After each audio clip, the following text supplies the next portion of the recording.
Hola, hola, bienvenidas y bienvenidos a este nuevo video acerca del método de bisección. En esta tercera entrega toca hacer la implementación en MATLAB. En realidad es más o menos lo mismo a lo que hicimos en el video anterior en una hoja de cálculo de Excel.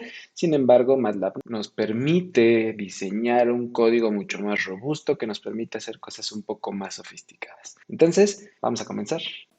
Amigos, bienvenidos. Venimos a enseñarles mates brillantes, Mates picantes. matemáticas. Normalmente todo comienza con un diagrama de flujo. Los diagramas de flujo nos permiten hacer un razonamiento global preciso de cómo es que vamos a diseñar nuestro código. Sin embargo, fíjense que en programación los diagramas de flujo pues ya quedaron un poco obsoletos. Lo que se acostumbra más hoy es un pseudocódigo. El pseudocódigo son unas líneas que nos permiten de igual manera ordenar el razonamiento de cómo vamos a diseñar nuestro programa. Como primer punto, introducción de las variables. Pues todas las variables que vamos a ocupar, obviamente la función, el valor x inicial, el valor x final, vamos a meter un criterio de convergencia y vamos a establecer un número máximo de iteraciones que se pueden realizar. Además, lo primero que vamos a checar y que es algo que en Excel no podíamos de algún modo hacer es comprobar el orden correcto de los valores extremos. Es decir, que la x inicial sea menor que la x final. De lo contrario, ordenarlos. Luego vamos a checar que los extremos no sean raíces. Es decir, que la función evaluada en xy pues no sea igual que cero. Entonces por aquí pediremos que f de xy sea diferente de cero y que la función evaluada en xf también sea diferente de cero. Eso será importante, pues porque si alguno de los extremos da cero, quiere decir que ya es la raíz y ya no tengo por qué hacer nada más. Luego también será importante checar que la raíz se encuentre dentro del intervalo. Recuerden que esto lo podemos nosotros checar asegurándonos que la función evaluada en xy multiplicado por la función evaluada en x final pues sea negativo. Si no se cumple esta situación de ser negativo, entonces quiere decir que la raíz pues no está dentro del intervalo y entonces tendré que buscar otro intervalo diferente. Ok, ya que todo esto está correcto, pues hay que calcular mi XR. Recuerden que esta XR se calcula como la XY más la X final dividido entre 2, es decir, básicamente es el promedio. Y luego pues recorrer alguno de mis dos extremos, ¿no? Es averiguar en qué intervalo está la raíz, si el derecho o el izquierdo, y recorrer el respectivo extremo. ¿Cómo hacíamos eso? Pues bastaba con multiplicar f de xy por f evaluada en xr y esto me tenía que dar menor que cero. Entonces, de hecho, pues aquí podemos nosotros decir que verdadero, entonces xf se convierte en xr o si es falso, xy es la que se debe convertir en xr. Hay que imprimir los resultados. Algo que es importante checar, pues es dónde nos vamos a detener antes de imprimir los resultados. Si f evaluada en xr es menor que el criterio de convergencia o el error relativo es menor que el criterio de convergencia, pues terminamos. Estos serían los pasos que formarían a nuestro pseudocódigo. Ok, bueno, pues ya tenemos por acá abierto nuestro MATLAB. Abrimos un nuevo cuaderno y comenzamos. Lo primero con lo que debemos iniciar todo código, lo he dicho en otros videos, son con los comandos clc y clear all. Esto para que cada que yo ejecute mi código se limpie tanto mi workspace de las variables almacenadas como el command window de todas las impresiones que pueda estar haciendo. Vamos a comenzar declarando a x como variable simbólica del sistema, puesto que vamos a estar trabajando con una función cuya variable independiente pues justamente será x. Entonces venimos con la introducción o declaración de variables. Primero que nada tenemos una f de x, que para este caso pues es la exponencial de menos x. Siempre ponemos punto y coma para evitar que me esté imprimiendo cosas innecesarias en mi command window. Necesitamos una x inicial que para este caso era 0. necesitamos una x final, que para este caso es 1. Vamos a establecer un criterio de convergencia que por lo pronto lo voy a dejar en una milésima. Ahorita lo modificamos para corroborar cuál es el efecto. Y mi número máximo de iteraciones, que lo voy a dejar ahorita en 30. Ya veremos si necesitamos más o incluso con menos. Pues entonces ahora lo que vamos a hacer, según nuestro pseudocódigo que acabamos de diseñar, es corroborar que las raíces no sean los extremos. Entonces para esto vamos a introducir una condicional. If, si f de x y es diferente de 0 y f de xf también es diferente de 0, pero de lo contrario, si alguna de las dos sí fuera 0, bueno, pues aquí vamos a utilizar otro if. Si f de xy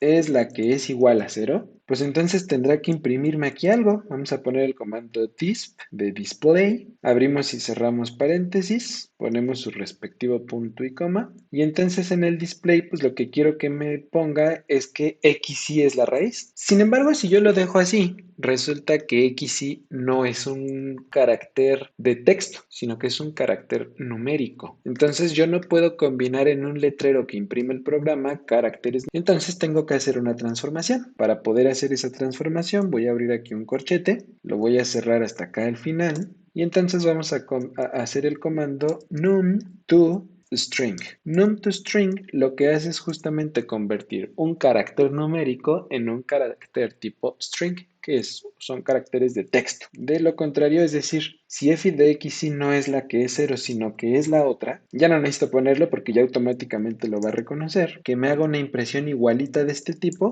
nada más que en lugar de ponerme axy, pues que me ponga xf como la raíz. Y listo, cerramos esta parte. Y de hecho, denme chance de una vez cerrarla de hasta arriba, ¿no? La original. Siempre que abran un if, un algo, siempre tiene que ir cerrado con un end. Porque si no, pues luego eso suele generar un montón de problemas más adelante, ¿no? Entonces aquí abrimos if, aquí lo cerramos con su respectivo end, aquí abro if, acá lo cierro con su respectivo end. Listo, ok, bueno. Pero entonces, ¿qué pasa si sí se cumple que tanto la función evaluada en xy como evaluada en xf son diferentes de 0? Pues lo siguiente que tengo que hacer según mi pseudocódigo, aunque la raíz esté dentro del intervalo. ¿Cómo hacíamos eso? Bueno, pues vamos a usar otra vez otro comando if. Recuerden, siempre que abran if, inmediatamente ciérrenlo. F de xy multiplicada por f de xf es menor que 0. Si esto se cumple, pues entonces significa que la raíz sí está en ese intervalo. Pero si no se cumple, pues que me haga una impresión, y esta impresión pues justamente va a ser, no existe la raíz en el intervalo.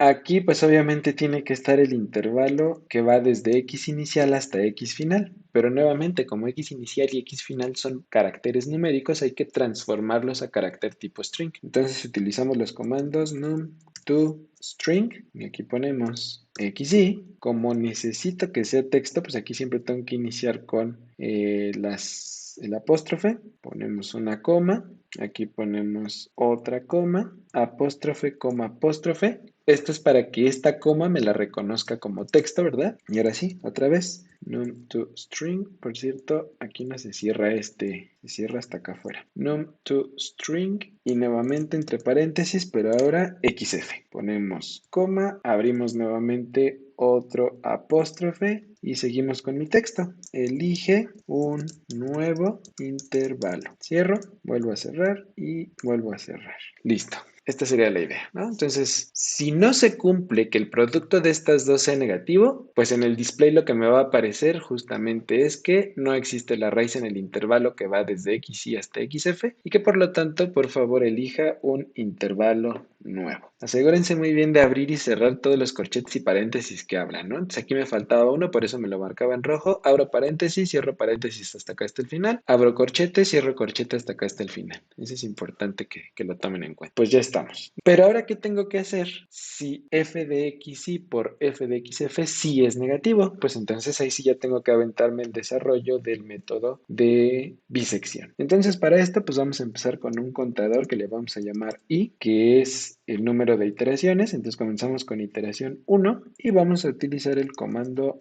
while. While significa mientras se cumpla tal o cual situación, quiero que hagas X cosa. Recuerden, siempre que abran algo, pues hay que cerrarlo, ¿verdad? Luego, para que no haya inconvenientes. Entonces, ¿mientras qué? Pues mientras y sea menor o igual al número máximo de iteraciones, que haga qué cosa. Bueno, pues que me calcule XR. ¿Cómo se va a calcular XR? Bueno, pues recuerden que XR se calcula como XY más XF entre 2. Sin embargo, como este va a ser mi resultado, al final del día yo lo que estoy tratando de calcular es la raíz, pues vamos a pedirle que lo imprima con una buena exactitud, con una buena precisión. Entonces vamos a pedirle pues varias cifras decimales. Para eso vamos a ocupar el comando BPA, abro paréntesis y acabando la operación que haga ponemos una coma y el número de cifras decimales que queremos pedirle. Por ejemplo, pidámosle 10 cifras decimales. Ahí estamos. Ok, ahora, a ver, aguas, aquí hay que tener mucho cuidado. Si yo me sigo con esto, cuando no llega el número máximo de iteraciones, obviamente empezamos con I1, hace el cálculo. Luego se va a pasar a I igual a 2, entonces va a sobreescribir I igual a 2, va a sobreescribir esta XR y todo se va a ir sobreescribiendo. Si yo lo único que quiero es el número final, bueno, pues lo puedo dejar así. Pero si lo que quiero al final es imprimir una tabla con el historial de todos los cálculos que fue haciendo, que es como lo tenemos en Excel, por ejemplo, pues tengo que ir guardando cada una de estas cosas para que no las sobreescriba. Entonces vamos a insertar aquí una nueva variable que le voy a llamar n-i, que ojo, va a ser un vector columna que tenga i renglones y una columna y que guarde cada valor de i. Entonces así cada que pase por aquí, cuando i vale 1, bueno, pues aquí la guarda 1. Luego cuando la sobreescriba i igual a 2, bueno, entonces la guardará en el siguiente renglón como i igual a 2 y así sucesivamente. Vamos a hacer lo mismo para xy. Entonces pues que aquí me guarde xy. Vamos a hacer lo mismo para xf, que se llame XF y vamos a hacer lo mismo para nuestra raíz. Vamos a llamarle n de XR, nada más que como XR lo pusimos con extrema precisión de 10 cifras decimales, bueno, pues aquí vamos a utilizar el comando double para que considere esa doble precisión que nosotros estuvimos allí considerando. Que me guarde a XR y listo. Entonces, ya que guardé todas estas variables, ahora sí, ¿qué tenemos que hacer? ¿Qué tenemos que checar para saber si sigue o si ya se detiene? Pues hay que checar. Vamos a meter aquí otro if. Recuerden, siempre que metan un if hay que cerrarlo. ¿Qué vamos a checar? Si el valor absoluto de la función evaluada en XR es menor o igual que el criterio de convergencia, entonces que me imprima que ya encontré la raíz y que ya acabé. Entonces abro, cierro paréntesis, abro y cierro corchete y ahora sí, que me convierta en carácter. Para eso vamos a utilizar el comando char xr y que me ponga es la raíz. Se estarán preguntando, profe, ¿por qué para escribir o por qué para imprimir aquí un letrero que contenga AXR no utilizaste los mismos comandos que estuvimos usando acá abajo? num2string. Bueno, pues porque resulta que XR ya no es un número normal, sino que es un número de alta precisión que tiene un montón de cifras decimales. Entonces por eso se utiliza en lugar de num2string, se utiliza el comando char, es decir, que me lo convierta a carácter. Esa es la razón. Ok, si no se ha cumplido esta condición, pues entonces habrá que continuar. Bueno, y aquí hay que pararlo, ¿no? Hay que sacarlo. Entonces utilizamos el comando break. Entonces, si se cumple que el valor absoluto de la función evaluada en la x raíz es menor que el criterio de convergencia, menor o igual, que me imprima este letrero y que se detenga. Por eso usamos break. Pero de lo contrario, else, pues hay que reasignar los valores extremos. ¿Se acuerdan? Entonces para eso vamos a utilizar de nuevo un if, lo vamos a cerrar por acá, siempre que abran un if, un while, un for, un lo que sea, siempre hay que cerrarlo inmediatamente para que luego no vengan las confusiones. Entonces, si f de xy multiplicado por f de xr es negativo, es decir, es menor que 0, eso significa que la raíz estará en el intervalo izquierdo y por lo tanto la x final es la que habrá que moverla en medio. Entonces XF se convierte en XR. De lo contrario, si el producto de estas dos no es negativo, entonces lo que significa es que la solución o la raíz está en el intervalo derecho. Y entonces XY es la que se tiene que convertir en XR. Y listo. Con eso sacamos este ciclo. Habrá que meter que Y será igual a I más 1. Si no, no va a estar actualizando I. Que Y es igual a I más 1 y entonces que regrese otra vez acá arriba. Y comparará el valor de I que acaba acabas de actualizar es menor que el número máximo de iteraciones, ¿sí? Ah, bueno, pues entonces síguele y aviéntate todo este cálculo. Y ahí va a estar girando. ¿Cuándo se va a detener? Pues se va a detener bajo dos circunstancias. Cuando se encuentre la raíz o cuando se supere el número máximo de iteraciones. Cualquiera de las dos. Y listo, me parece que con eso ya tenemos todo nuestro código bien armado. Pues ya nada más viene la parte de la impresión de resultados. Y para ello, pues vamos a hacerlo en forma de tabla, table. Y aquí en table, pues vamos a pedirle que nos imprima el número de iteraciones, que nos imprima las XY, que nos imprima las XF y que nos imprima las XRs. Y listo. Vamos a echarle la bendición y a ejecutar nuestro código para asegurarnos que funciona bien. Entonces le damos correr, nos va a pedir que lo guardemos en algún lugar. Ahí está corriendo. Y listo, miren. Ya por aquí obviamente ya me imprimió que punto 56, 73, 82, todo lo demás es la raíz. Ojo, déjenme regresar un poco para acá arriba porque nos faltaron dos cosas. Uno, que le puse punto y coma aquí a la impresión de resultados y por eso no me imprimió la tabla. Entonces aquí hay que quitarlo porque la tabla sí quiero que me la imprima. Y otra cosa que me faltó fue checar que se cumpla la parte de que los extremos están bien asignados, ¿no? Entonces vamos a meterlo por aquí arriba. Vamos a meter un if. Recuerden, siempre que abran un if hay que cerrarlo. Entonces, si XY es menor que XF, que me imprima, que me ponga en el display, los valores extremos están bien asignados. Listo. Pero si no, de lo contrario, pues que me imprima los valores extremos están mal asignados, pero descuida, yo los ordeno. ¿Cómo los va a ordenar? ¿Qué tenemos que hacer para que los ordene? Bueno, pues vamos a meter ahí otra variable a la que le voy a llamar otro y que otro sea igual a XY. Luego entonces que XY sea igual a XF y luego que XF pues sea igual a otro. Si se dan cuenta, lo único que estoy haciendo es echarles cambio, ¿no? Meto aquí una variable intermitente, digamos, para poder librar a XY de su valor. Intercambio XY por XF y luego que XF tome el valor que originalmente tenía XY. Y listo. Eso sería todo. Entonces, fíjense, vuelvo a ejecutar y ya me imprime dos cosas. Ya me está diciendo los valores extremos están bien asignados. Ya me está diciendo cuál es la raíz. Y además acá me pone mi tabla. Fíjense, con 10 iteraciones bastó para que encontrara el resultado correcto. ¿Qué pasa si yo intercambio los extremos? Por ejemplo, en lugar de ponerle 0, le ponemos 1 y acá abajo le ponemos 0. Vuelvo a ejecutar y ahora me imprime. Los valores extremos están mal asignados, pero descuida, yo los ordeno. Y entonces ya me entrega el resultado, la raíz, y nuevamente me pone mi tabla con todas mis iteraciones. ¿Qué pasa si ahora yo establezco un intervalo en el que no está la solución? Por ejemplo, ¿qué pasa si a XY le pongo 10 y a XF le pongo 3, por ejemplo? Entonces, ejecuto. Lo primero que me dice es los valores extremos están mal asignados, pero descuida, yo los ordeno. Y luego me dice que no existe la raíz en el intervalo 3 a 10. Elige un nuevo intervalo. Y luego, obviamente, ya por acá me marca errores porque pues al no hacer todo lo demás, porque no encontró la solución en el intervalo, pues obviamente ya no reconoce esta variable y pues obviamente no me la puede imprimir. Sin embargo, pues fíjense cómo ya me está diciendo aquí que elija otros intervalos. ¿Qué más podemos hacer con nuestro código? Déjenme regresar a los valores originales, 0 y 1. ¿Qué pasa si ahora hago más pequeño el criterio de convergencia? ¿Qué pasa si en lugar de una milésima ahora ponemos una 100 milésima, por ejemplo? Ejecutamos, obviamente. Ahí está, dice los extremos están bien asignados. Este es el resultado. Y pues nada, miren, solo hizo dos iteraciones más de las que había hecho. Y listo. Esta es la manera en la que nosotros podemos generar de forma muy sencilla nuestro código para poder implementar la solución del método de bisección.